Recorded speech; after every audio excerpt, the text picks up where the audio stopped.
Great morning to you. It's April 27th of 2020, and it's Dan's Daily Devotion time. And today's title is Turn Up the Heat. So I'm down here in my basement in the furnace room. We've got the water softeners and the heater. But behind me, we have the furnace. And the furnace is what keeps our house warm and toasty in the wintertime. This one actually cools in the summertime too. But this thing needs some maintenance. It's better to do it before something breaks badly. So we have a company that comes out every so often and they go through it and they make sure that the valves are all working properly because it's a water furnace, so the water goes through it and they got to make sure that there's not, the water doesn't have buildup of iron or whatever in it too. And then they change the filters and make sure that everything works properly.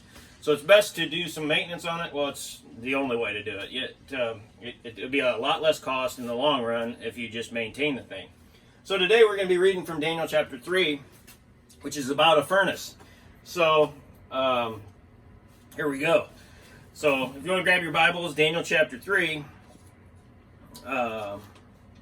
This is about, I'll just set it up because we're going to start middle of the way down. There's a king called Nebuchadnezzar, and he is not a good dude, and he knows about God already because Daniel is his right-hand man, and Daniel's a man of God, and he has told Nebuchadnezzar about him, interpreted some dreams, and still Nebuchadnezzar goes back, there goes the furnace, goes back and trusts in himself, gives himself all the glory, says it's all about me. And he builds a giant, I think it says a 90-foot idol completely out of gold. And he says everybody in the kingdom has to worship it. But Daniel refuses, and so do the three guys that were helping Daniel, Shadrach, Meshach, and Abednego, and they refuse to worship it. And the people tell on him, and Nebuchadnezzar is furious. So, and it says here, if you start in verse 13, Daniel chapter 3, furious with rage, Nebuchadnezzar summoned Shadrach, Meshach, and Abednego. So these men were brought before the king, and Nebuchadnezzar said to them, "Is it true, Shadrach, Meshach, and Abednego, that you do not serve my gods, or worship the images of gold I have set up? Now, when you hear the sound of the horn, the flute, the zither, the lyre, harp, pipes, and all kinds of music, if you are ready to fall down and worship the image I made, very good. But if you do not worship it, you will be thrown immediately into a blazing furnace. Then what God will be able to rescue you from my hand?" So it's not like this furnace. This thing is a giant flame, like you see in a. I'm trying to think of the word where you. I can't think of it. Anyways, it's a giant flame. Okay, so Shadrach, Meshach, and Abednego replied. A foundry. That's what I was thinking of. Shadrach, Meshach, and Abednego replied to the king, "O Nebuchadnezzar, we do not need to defend ourselves before you in this matter.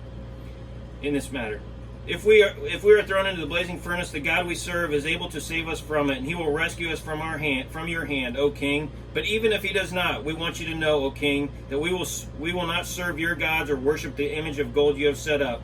No matter what you do to us, we are going to worship our God." Then Nebuchadnezzar was furious with Shadrach, Meshach, and Abednego, and his attitude toward them changed. He ordered the furnace heated up 7 times hotter. 7 times hotter than usual. He cranked that thermostat way up and commanded some of the strongest soldiers in the army to tie Shadrach, Meshach, and Abednego and throw them into the blazing furnace.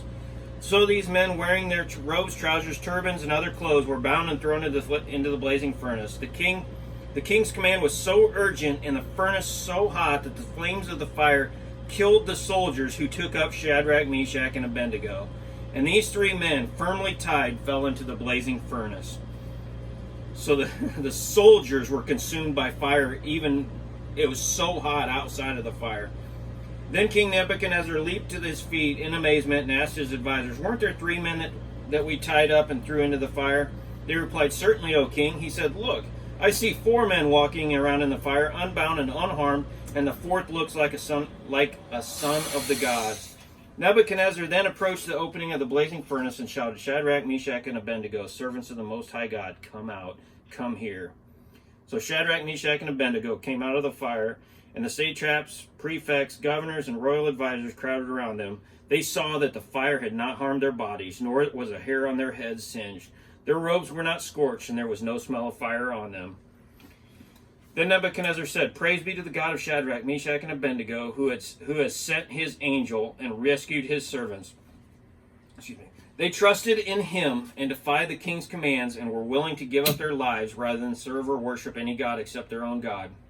Therefore I decree that the people of the nation or language who say anything against the God of Shadrach, Meshach, and Abednego be cut into pieces and their houses be turned into piles of rubble. For no other God can save in this way. See, Shadrach, Meshach, and Abednego, well, that king is brutal, isn't he? They trusted in God. They knew that no matter what situation, how hot the fire got, I mean, he could have cranked it up to 1,000 times hotter. God was not going to let his people perish. And they trusted in the Lord, and they knew in their hearts that God was with them. But here it was that the king, the evil king, sooner or later, people are going to realize that God is with you. They're going to see it. They're going to know, and you're going to have the opportunity to talk about how great your God is. It's just a matter of time. So, we need to do some maintenance on ourselves. And fortunately, we have an owner's manual. In here is secured everything you need. You don't have to read it cover to cover, but sometimes if you need to know about fear, if you need to know about love, if you need a friend, if you're hurting, if you need some healing, it's all in here. There's a manual to your heart. There's a manual to your life, and it is here. So if the heat's getting turned up on you today, there's a solution. It's right in the manual.